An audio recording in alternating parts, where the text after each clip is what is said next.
beaucoup de l'invitation et j'aime tellement souvent le climat que je suis plus sans gilet pare-balles, mais je suis du bon côté du parking. Alors, on m'a demandé de vous parler de matériaux dans le bâtiment.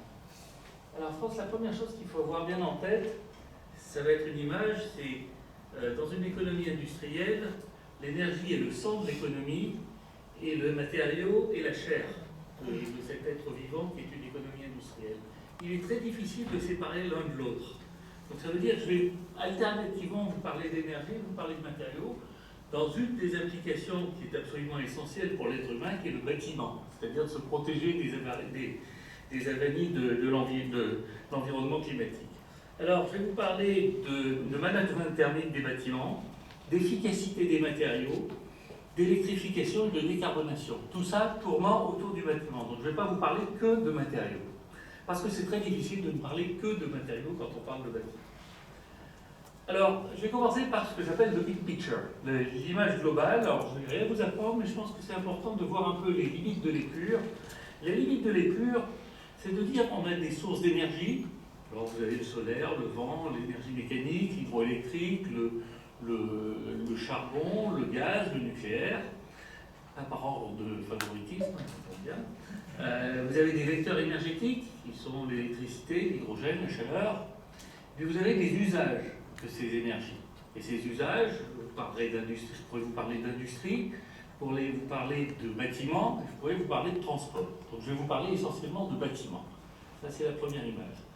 Deuxième image, toutes ces choses-là sont couplées. C'est-à-dire, pour produire, transporter et utiliser de l'énergie, il faut fabriquer des trucs. Jusqu'à plus ample informé, contrairement à ce que nous a dit pendant des décennies, la richesse d'une économie industrielle, c'est sa capacité à faire des choses, pas simplement sa capacité à en parler. Donc, on doit faire des choses, ça suppose de produire l'énergie, ça suppose de fabriquer des câbles, de fabriquer des tuyaux, de fabriquer des dispositifs de stockage, de fabriquer des produits manufacturés, et de fabriquer des bâtiments, et des bâtiments avec une isolation. Donc je vais vous parler beaucoup d'isolation dans mon discours. Pour pouvoir fabriquer des choses, vous avez besoin d'espace, vous avez besoin d'énergie, et vous avez besoin de matériaux, de ressources, et de ressources minérales. C'est ce dont vient de vous parler Olivier Vidal, et fort opportunément, il nous a rappelé qu'il y avait des tas de matériaux qui ne sont pas forcément ceux qui font la tête des chapitres des journaux, mais qui sont essentiels à la construction d'une économie industrielle, qui sont des matériaux structurels.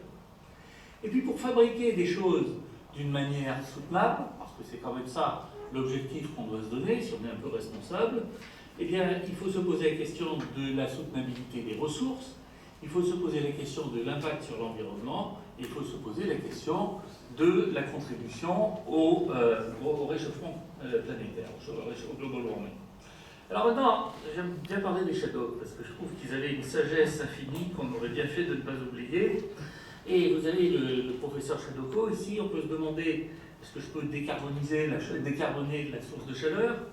Est-ce que je peux monitorer la source de chaleur, la maîtriser? Est-ce que je peux minimiser les pertes de chaleur? Et est-ce que je peux minimiser l'empreinte carbone de ce que j'appelle les boucheurs de trous de la passoire?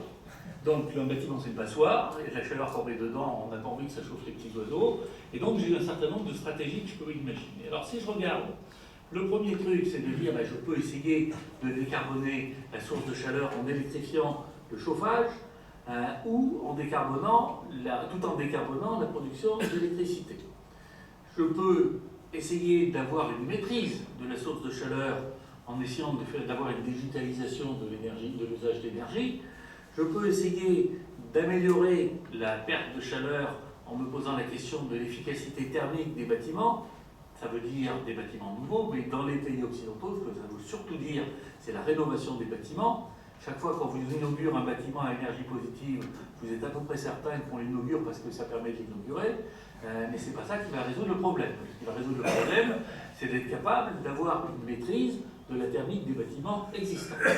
Et diminuer l'empreinte carbone des objets qui bouchent les trous de la passoire, autrement dit des vitrages, de l'isolation des bâtiments, et ça veut dire essentiellement quelle est l'efficacité en termes de CO2, ça veut dire aussi bien en termes d'émissions de CO2 qu'en termes d'utilisation d'une énergie, des procédés qui permettent de fabriquer les matériaux qu'on utilise dans les bâtiments. Alors vous voyez, quand je vous ai donné ce paysage-là, vous comprenez, je ne peux pas vous parler que des matériaux, de la même manière que quand on vous parle de l'énergie, on ne peut pas vous parler que de l'énergie. La chair et le sang sont très fortement couplés, comme vous le savez. Alors, si je regarde le cas français, dans les bâtiments, 44% de l'énergie, on peut décrire de 80% les pertes d'énergie en faisant une isolation correcte. Si on fait une isolation débile, juste pour le plaisir d'inaugurer avec une isolation à 1%, il ne faut pas vous étonner que ça ne marche pas, une isolation à 1 euro.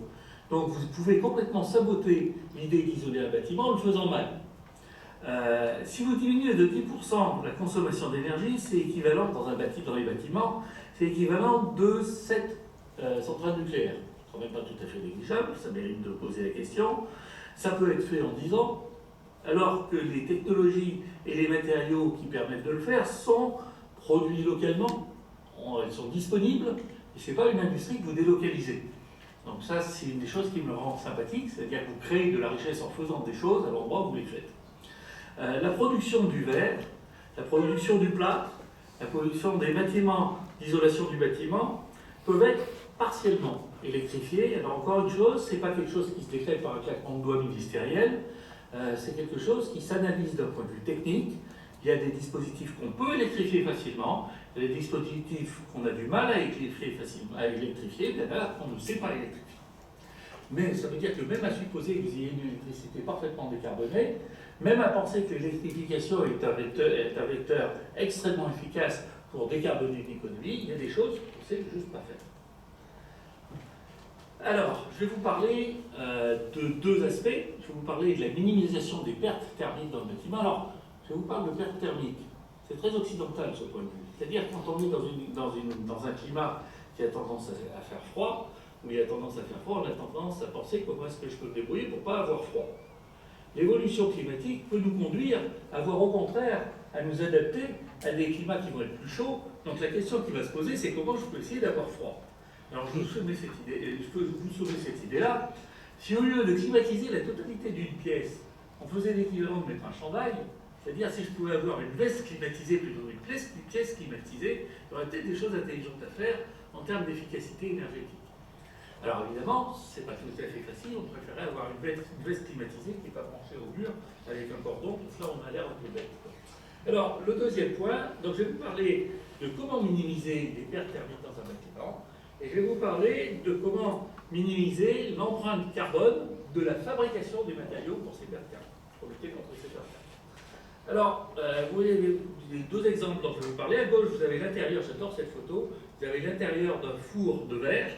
Alors un four à verre, c'est un truc, c'est très chaud. On commence par fondre des tas de trucs, après on le laisse buller parce qu'on n'a pas envie d'avoir des bulles dans le verre. C'est une bonne question d'ailleurs. On n'a pas envie d'avoir des bulles dans le verre, ça veut dire qu'il va falloir attendre longtemps, le temps de se débarrasser des bulles, ça va coûter très cher en énergie. Si le client, et j'en reviens à ce que disait François-Marie tout à l'heure, si le client dit après tout ça m'est un peu égal d'avoir une bulle de temps en temps, il diminue de manière considérable le poids énergétique de la fabrication de ces vitrages. Donc ça, c'est aussi des choses qu'il faut garder en tête. Le problème est technique, mais il n'est pas que technique. Sur l'autre côté, vous avez quelqu'un qui est en train de poser de la laine de verre d'une manière normale, donc difficile. Alors, je vais vous parler de ces deux matériaux-là. Donc maintenant, je vais vous parler de diminuer les pertes thermiques, de décarboniser les procédés, de développer l'électrification des procédés, et puis j'en arriverai à quelques conclusions. Alors, minimiser les pertes thermiques. Voilà une maison. Voilà typiquement la manière dont je perds l'énergie dans un pays à climat tempéré. La manière dont je perds l'énergie, c'est d'une part par le renouvellement de l'air, d'autre part par la toiture, par les murs, 25%, par les vitrages, 13%, le sol, c'est à peu près 7%, les ponts thermiques, c'est 5%. Chose qui est très intéressante. Quand on vous dit qu'il faut isoler les bâtiments, et qu'on oublie juste qu'ils veulent faire bien, je veux dire, dans les ministères, je crois que pont thermique et pont d'Avignon, il ne faut pas vraiment la différence. Donc vous êtes dans une situation où on dit il faut isoler, et puis on ne vous dit pas comment il faut isoler. Comment il faut l'isoler, il faut le faire bien, et ça veut dire que vous avez tout un autre problème, qui est le problème des corps de métier qui sont capables de faire ça. Donc ça veut dire qu'il faut fabriquer un corps de métier qui sait faire ça. Si on doit le subventionner, on doit le subventionner au résultat, et pas à l'action, qui est quand même le minimum. Et ça vous éviterait de dire des bêtises gigantesques du style, si je dis que la rénovation des bâtiments, grosso modo, ça diminue de 2% la consommation énergétique, ce qui est tout à fait vrai quand vous le faites comme un cochon. Si vous le faites proprement, vous diminuez de 70% la rénovation énergétique. Donc vous avez un facteur 35 entre le mal le faire et bien le faire. Après, quand vous faites une moulinette de règle de 3, qui est grosso modo la manière sophistiquée des économistes de raisonner, et qui vous disent que quand j'isole le bâtiment, ça revient à 350 € la tonne de CO2, et bien vous avez juste à leur dire votre donnée d'entrée que vous avez prise est égale à 2%. Si je la prends égale à 70%, j'ai un facteur 35. Donc si je dois payer 350 € la tonne de CO2 pour isoler un bâtiment, c'est idiot. Si je dois payer 10 tonnes la tonne de CO2 pour isoler un bâtiment, ça devient intelligent. Donc vous voyez typiquement le genre de choses où vous avez une intersection d'aspects qui sont des aspects proprement techniques, qui sont la performance des isolants, d'aspects qui sont des aspects socio-professionnels, la capacité des gens à le faire proprement, et après vous pouvez commencer à vous poser la question de savoir est-ce que c'est pertinent vis-à-vis comme investissement pour la réduction des émissions de CO2. Alors je vais dire maintenant à quelques cas. Si je regarde, alors d'abord pour pouvoir faire ça, il faut d'abord être capable de mesurer la performance des bâtiments. Alors je ne sais pas si vous est arrivé de regarder d'un peu près les histoires de diagnostic énergétique des bâtiments. Moi je veux dire, j'ai découvert ça chez Saint-Gobain, c'est juste effarant. Le diagnostic énergétique des bâtiments, c'est un exercice de notaire. Ce n'est pas un exercice d'ingénieur. Vous cochez la case, est-ce que j'ai fait une isolation, est-ce que j'ai mis des doubles vitrages, est-ce que j'ai une isolation par l'intérieur, par l'extérieur, vous avez tout un tas de trucs comme ça qui vous disent absolument pas quelle est la performance énergétique des bâtiments. Donc on est avec un parc dont le renouvellement est lent, ça fait à peu près 10% par an, ça fait à peu près 1% par an le renouvellement du parc immobilier. Le renouvellement est lent. On n'a pas de connaissance précise de l'état du parc. C'est la première chose. On n'a pas de mesure précise de la performance de l'isolation.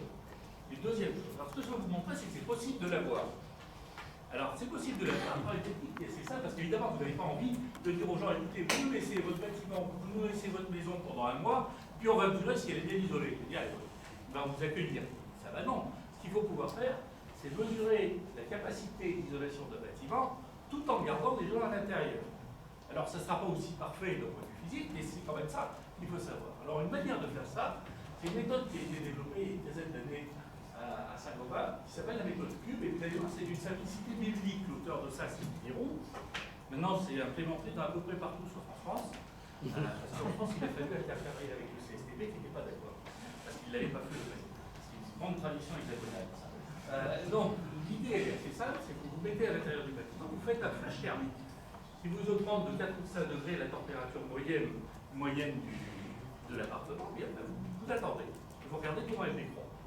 Et ça veut dire qu'en fait, vous avez fait un pulse thermique, vous regardez comment ça décroît, ça vous donne l'efficacité thermique de l'enveloppe elle-même. Donc là, comme ça, vous pouvez voir, vous pourriez faire l'état du parc, et vous pourriez très rapidement voir est-ce que l'isolation que vous venez de demander, avant de la subventionner, est-ce qu'elle a été faite correctement. Donc ça, c'est quelque chose qui me semble très simple et qui permettrait considérablement d'améliorer l'impact énergétique des actions qu'on met dans le bâtiment pour que ça marche mieux. Alors, je continue.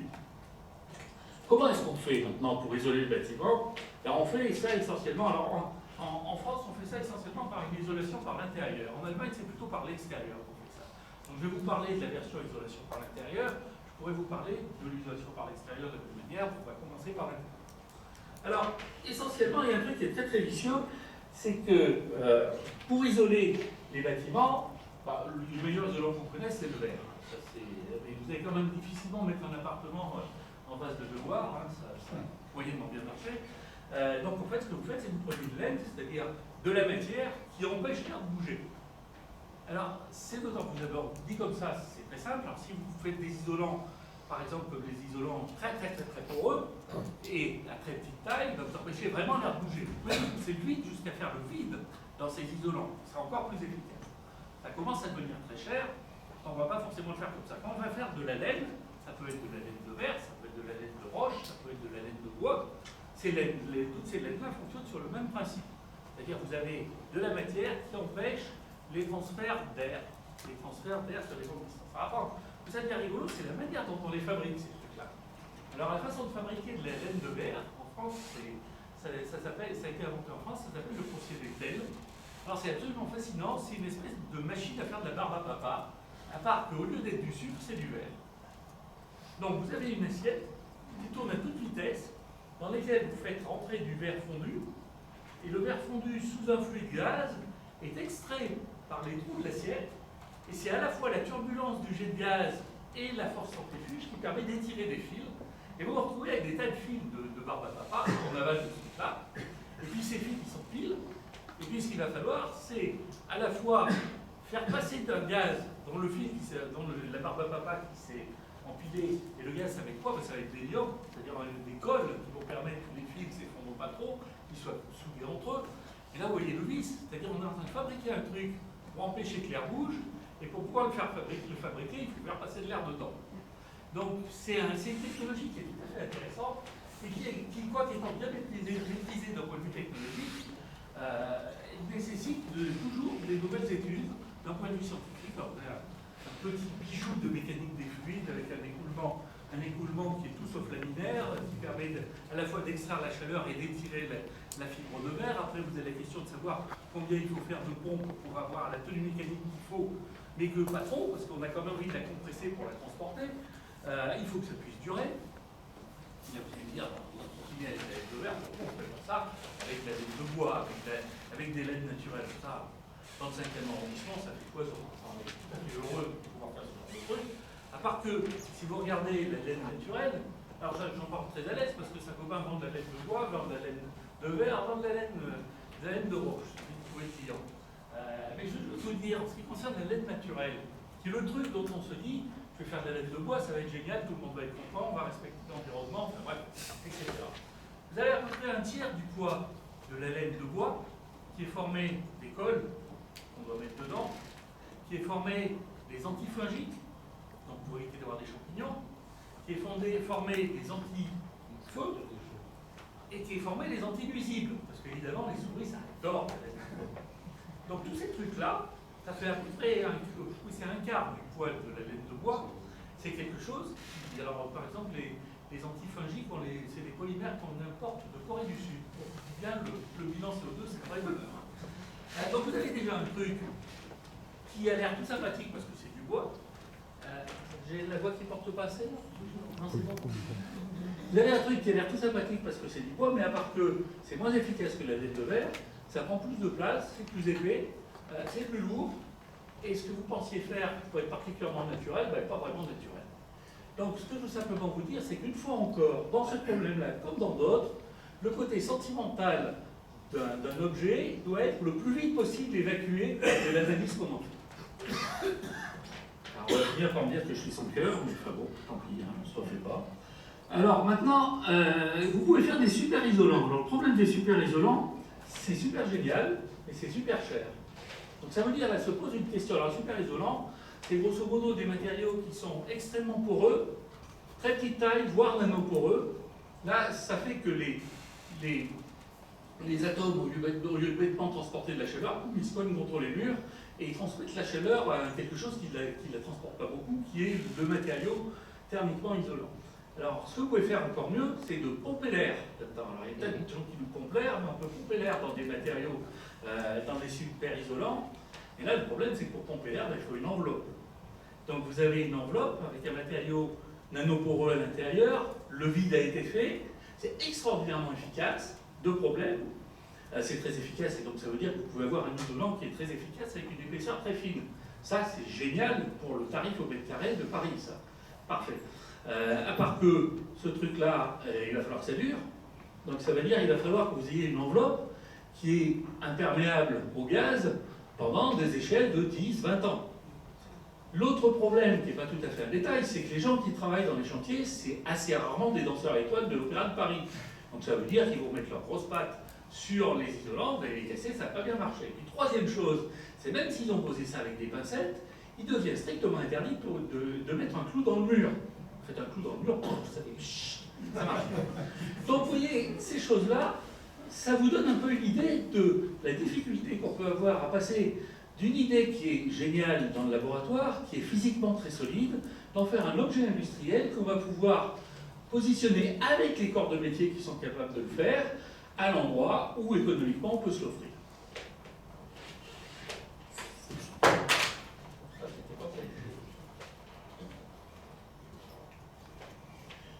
Voilà quelques photos de super isolants. Alors, pour vous dire qu'on peut faire de la science là-dessus, ben, en gros, évidemment, ce qu'on a envie de faire, c'est un matériau. Alors ça, c'est mon atavisme naturel. Quelqu'un qui fait de la science des matériaux, grosso modo, il sait que ce qu'il fabrique, c'est de la microstructure, et ce qu'il vend, c'est des propriétés. Donc en fait, pour faire ça, il faut être capable de corréler le procédé et la microstructure, et de corréler la microstructure et les propriétés. Donc pour ça, on peut faire des calculs, passer ma vie à faire ça, et puis de toute façon, il faut le faire aussi avec des expériences. Donc on peut essayer d'avoir une caractérisation des microstructures. Alors voilà, sur une laine de verre, voilà comment est-ce que vous pouvez faire une observation en sonde tomographique X pour voir quel est l'arrangement des fibres, pour pouvoir regarder qu'est-ce qui se passe entre les fibres pour les coller entre elles. Comme la manière dont vous collez les fibres, c'est de faire passer une vapeur qui se met à faire des gouttelettes sur chaque type des fibres, il y a la question du mouillage du liquide que vous mettez sur la fibre en question, d'où la question intéressante de savoir comment les gouttes qui sont là vont pouvoir bouger jusqu'à l'endroit où elles servent à quelque chose, c'est-à-dire entre deux contacts. Je ne veux pas en mettre trop, mais je veux en mettre suffisamment. Et là, évidemment, celui qui paye est tout content quand on lui dit je peux faire la même chose en mettant moins. Donc tout ce que je suis en train de vous dire, c'est qu'en fait, il y a encore beaucoup de science à faire pour concevoir quelque chose qui a l'air d'être aussi simple qu'une laine de verre.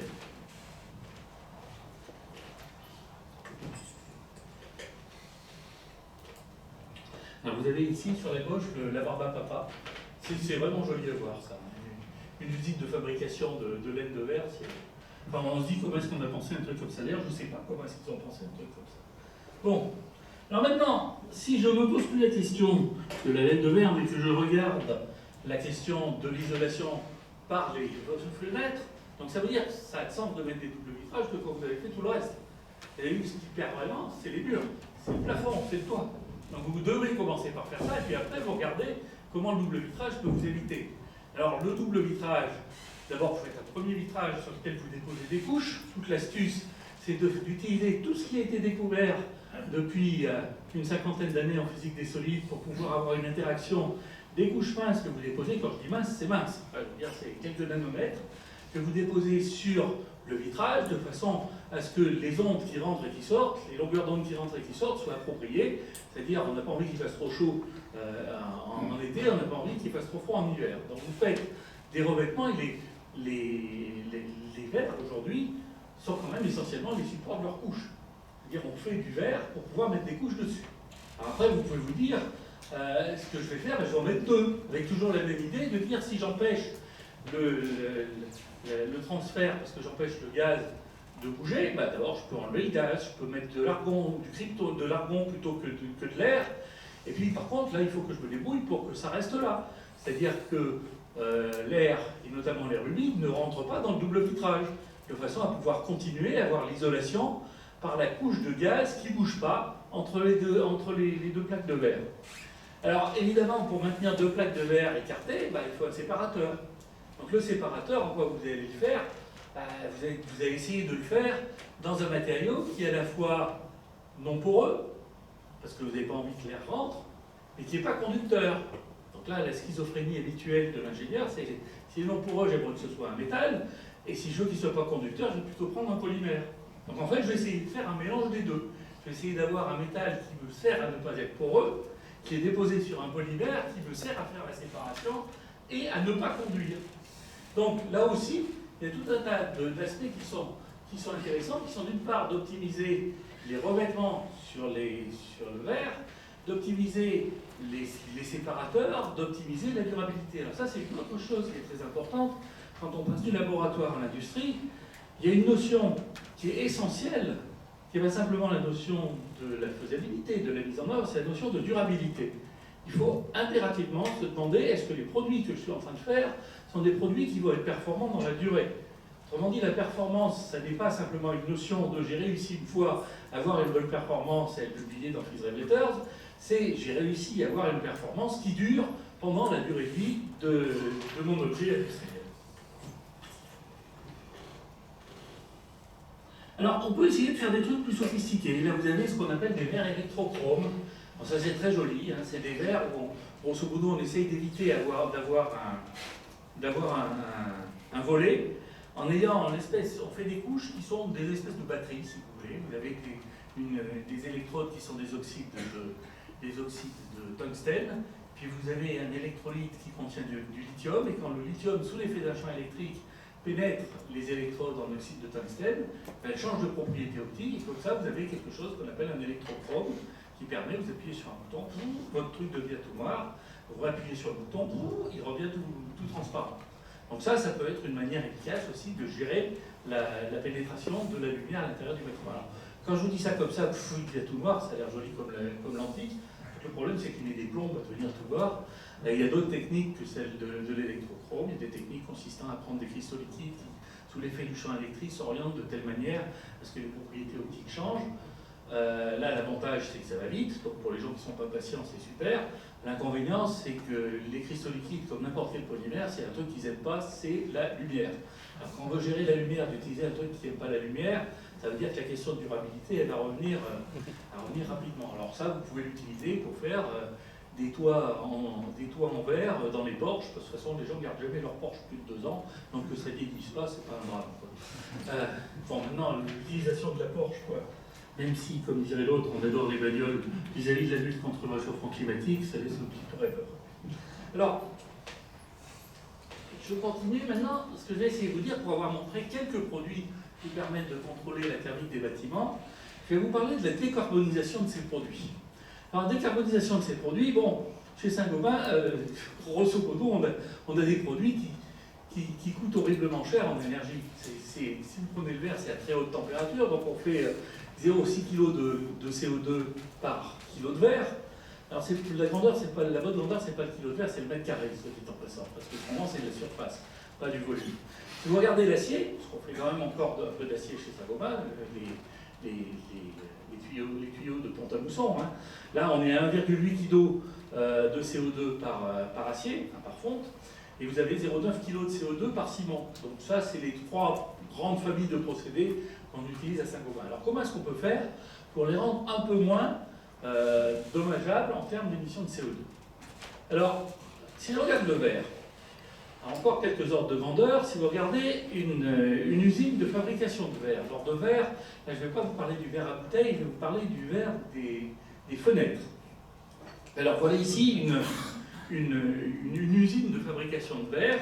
Donc vous rentrez à l'intérieur de l'usine, vous arrivez avec des tas de trucs, avec du sable, avec des cailloux divers et variés, avec du fondant. Évidemment, le verre, vu qu'on met des carbonates et qu'on brûle du gaz, c'est pas très étonnant qu'on émette du CO2.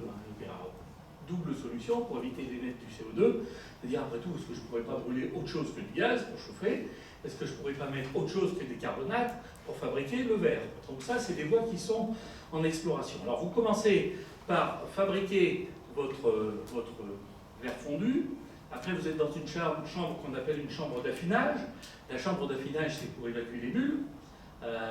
Une fois que c'est sorti de la chambre d'affinage, vous faites ce truc génial qui est le float, c'est-à-dire que vous avez un grand bain d'étain sur lequel passe le verre fondu et qui s'étale à la longueur qu'on veut, on tire comme on veut, on attend un petit moment, puis on sort des plaques de verre comme ça, on les coupe de l'autre côté.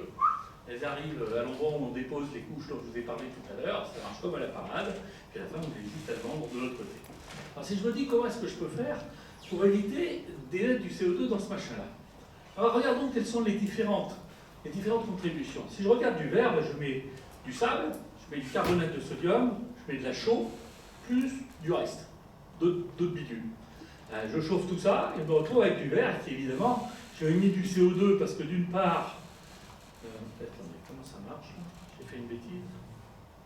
J'ai mis du CO2 parce que d'une part, j'avais utilisé du carbonate de sodium, et puis j'ai émis du CO2 parce que j'ai utilisé du gaz pour fondre tout ça. Alors, qu'est-ce que je peux faire? Eh bien, je peux essayer de remplacer les carbonates, je peux essayer de chauffer de manière décarbonée.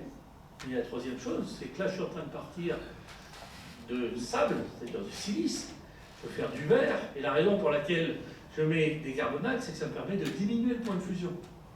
Donc, qu'est-ce que je peux faire? Si au lieu de mettre du verre, au lieu de mettre de la silice, je mets du verre